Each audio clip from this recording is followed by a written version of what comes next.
vamos a tratar un tema que ha estado muy en boga y se ha estado comentando mucho últimamente, aunque desde la salida del libro en cuestión, y que tiene que ver con el título de esto, ¿no? ¿Por qué fracasan las naciones? Y ahí, como saben ustedes, James Robinson y Daron Acemoglu, dos investigadores, economistas, desarrollaron esta teoría que explica, a diferencia de los esfuerzos anteriores de izquierda a derecha, etcétera, de otros modelos, de otras formas de entenderlo, que explican el devenir de las naciones y las decisiones que se toman y qué efecto tienen, basado en cuál inclusivo o extractivo son los modelos de instituciones que se crearon. Es decir, con el devenir de la humanidad, ¿no es cierto?, ciertos modelos eh, y ciertos tipos de culturas fueron adquiriendo modelos o extractivos o inclusivos. Y básicamente es eso lo que quisiera repasar con ustedes, porque tiene que ver con también la lectura de las estrategias y mucho tiene que ver con cuáles son esas oportunidades. Pero eh, sí, decir que, primero que nada, ¿Por qué fracasan las naciones? Es un libro que salió en el año 2012. Yo tuve oportunidad de ir al Cato Institute en Washington, D.C. a visitar,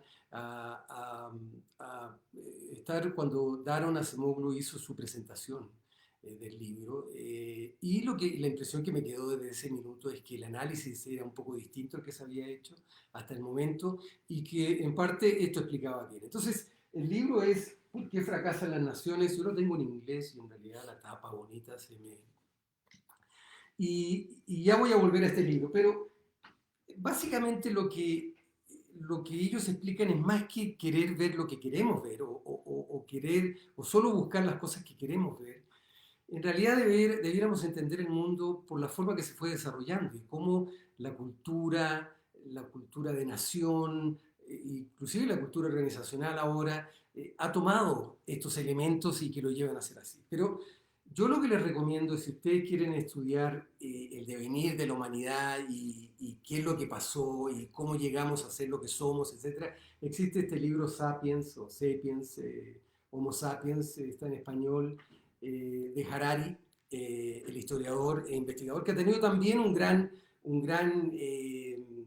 impacto de cómo vemos el mundo. Es una pequeña historia de la humanidad, como dice el título. Entonces, yo diría que si quieren saber más de por qué llegamos a ciertos modelos y que también se trata en el libro ¿Por qué fracasan las naciones? Pero si quieren llegar a mayor detalle les recomiendo Harari y ese libro. Pero entrando en materia, básicamente la teoría que Acemoglu y Robinson desarrollaron tiene que ver con eh, la humanidad se fue desarrollando de distintas formas y en algunos lugares algún, hubo modelos que se fueron desarrollando más inclusivos que otros. Y les explico acá. Por ejemplo, una de las teorías que ellos revisan es que en el caso de los países que fueron colonizados del Nuevo Mundo, en los lugares donde había mucha población aborigen, el modelo que se utilizó durante años y que los países que colonizaron lo utilizaron fue básicamente ir a esas comunidades, subyugar al liderazgo local, ¿no es cierto? Y luego de eso reemplazar básicamente ese liderazgo, es decir, tomar todos esos elementos sumando algunos adicionales que quizás esas culturas no habían desarrollado, como era el tema en lo que fue Latinoamérica de la encomienda. Entonces, Daron Acemoglu nos explicó que la encomienda tuvo gran impacto y básicamente para explicarle lo que era la encomienda era básicamente un título de propiedad de un terreno bastante amplio donde además se podía cobrar, ¿no es cierto?, renta a las familias que vivían ahí. Entonces, básicamente, como ustedes se dan cuenta, hubo una apropiación, pero a la vez hubo una imposición de un nuevo modelo. Entonces, las familias aborígenes empezaron a trabajar para esa persona. Ese fue un modelo de la encomienda, pero que permeó sobre todo en los países donde hubo mayor densidad poblacional. Y aquí ellos lo muestran en esta gráfica. Y básicamente nos dicen, bueno, de los países en las Américas donde la encomienda fue más fuerte, también fueron en los países donde había más población aborigen. Bien, entonces ese fue un modelo.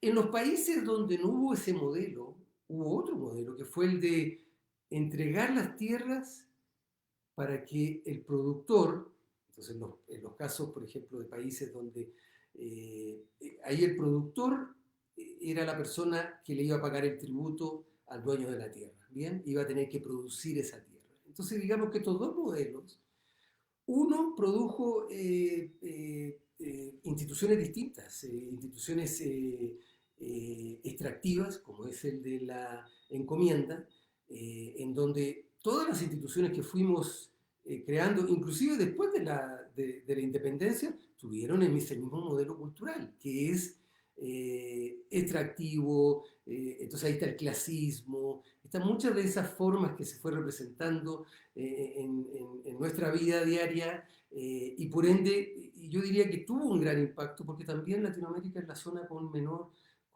integración y con mayor inequidad económica, ¿no es cierto?, en el mundo. Entonces, digo, eso es lo que explica. Y también, ¿qué efecto tuvo la encomienda? Bueno, la encomienda lo que hizo fue eh, presentar estos modelos extractivos, se creó una cultura extractiva y con ello, básicamente todo lo que seguimos haciendo lo hicimos así. Entonces, nuestro sistema de educación tenían esa cultura, ¿no es cierto?, que no benefició a poder lograr una mayor integridad. En los que les tocó el otro modelo, donde era la persona que estaba en la tierra la que iba a producir la tierra, porque así era este modelo de colonización, y se trajo mucha gente, etcétera, se les entregó la tierra y ellos tenían que producirla. Ahí se produjeron modelos distintos.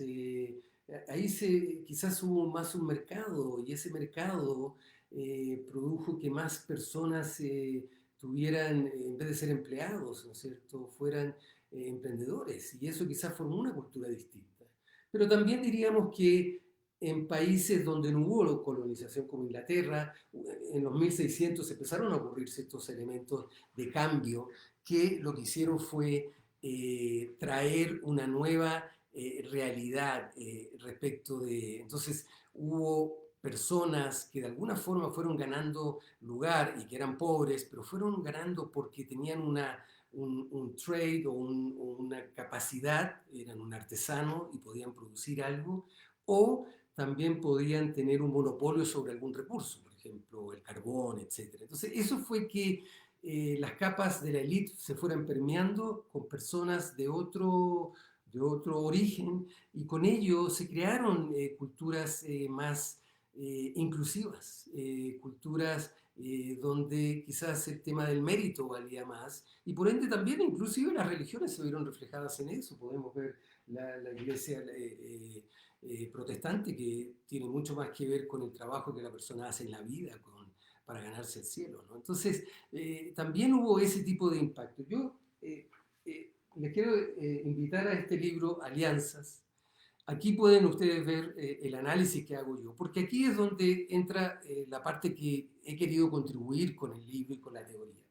Así como se crearon estas instituciones extractivas y no nos preocupamos por esos públicos de interés que podían ser afectados por nuestras operaciones o por las políticas públicas que se estaban ejerciendo, así como no lo vimos, también en los años 60, 70 y 80 se empezaron a crear distintas visiones y ahí vino la visión sistémica, ¿no es cierto? Y ahí hubo pensadores como Humberto Maturana, Fritjof Capra y otras personas que trajeron otro tipo de pensamiento. Y este pensamiento tuvo más que ver con desarrollar modelos sistémicos donde quizás el resultado del otro también tiene una incidencia en mis resultados y quizás el preocuparme por esos públicos de interés también lleva a que una sociedad pueda avanzar. Eso también se vio permeado en otras realidades y en la responsabilidad social empresarial. Y la responsabilidad social empresarial pone gran hincapié en el tema de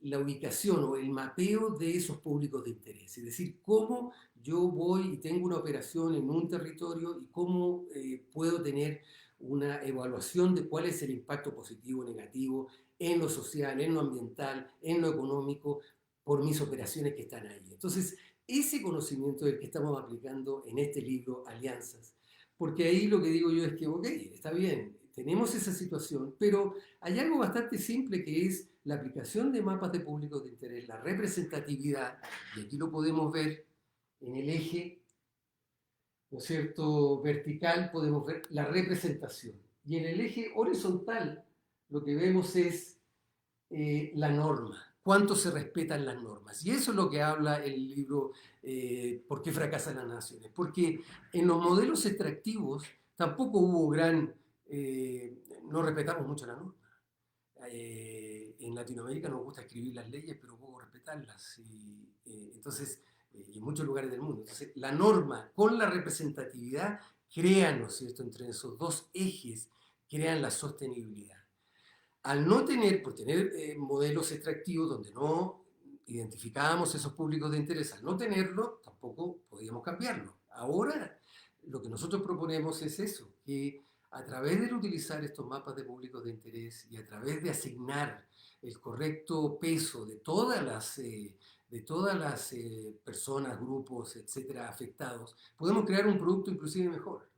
Entonces, y un producto que va a representar a todos, que va a tender a tener a todo el mundo en su mente y por ende va a ser más inclusivo. Entonces, ahora, la solución es fácil, lo difícil es la aplicación porque requiere de cambio de comportamiento humano y eso es lo más difícil de producir, es decir, es la última milla, ¿no? Cualquier cambio que hicimos, como por ejemplo cuando se empezó esa campaña para usar cinturones de seguridad, fueron muchos años y muchos esfuerzos para que al final las personas hicieran ese pequeño esfuerzo de colocar. El primer esfuerzo fue con los constructores de automóviles, ¿no es cierto?, que pusieran, ¿no es cierto?, un cinturón.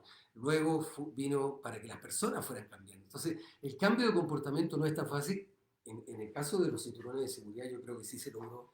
Entonces, pero digo, para llevarnos y ya creo que lo hablamos en un podcast anterior, el aplicar una mentalidad inclusiva es lo que requerimos para que esas instituciones que tenemos vayan cambiando, ¿no es cierto? Y se vayan volviendo más inclusivas. Con ellos tendremos un valor más sostenible, un modelo más sostenible, pero a la vez tendremos más paz social, que es también lo que redundó en los modelos no extractivos. Lograron mucho desarrollo porque lograron paz social por muchos años. Hubo países que crecieron por 15, 20 años. Eso en términos del beneficio acumulado es mucho. Entonces, ese es lo que les quería conversar. Si quieren aprender de cómo se formó la humanidad, les recomiendo el libro Sapiens de Harari. Y, como les digo, por qué fracasan las naciones, está muy explicado cómo las distintas regiones del mundo se fueron desarrollando con estos modelos y cómo son las instituciones que hemos creado dentro de estos modelos los que tienen más que ver, y por eso que los errores en la historia se tienden a repetir, porque caemos quizás en esa falta de visión que no tuvimos antes. Y quizás el tema de esta nueva visión que trajo esta teoría revolucionaria nos ayuda a poder tener un mayor entendimiento. Como les digo, en el libro Alianzas, como parte de la construcción de una alianza y como parte del entendimiento que todos podemos colaborar, yo lo incluyo, el análisis de por qué fracasan las naciones y hago un comparativo con las teorías sistémicas de Fritjof Capra y de Humberto Maturana, donde bueno, ellos hablan de sistemas cerrados que tienen un comportamiento, aquí también estamos hablando de sistemas cerrados que tienen un comportamiento, y quizás esa visión sistémica es la que nos puede llevar a cambiar ese comportamiento, lo cual nos llevará también a cambiar las instituciones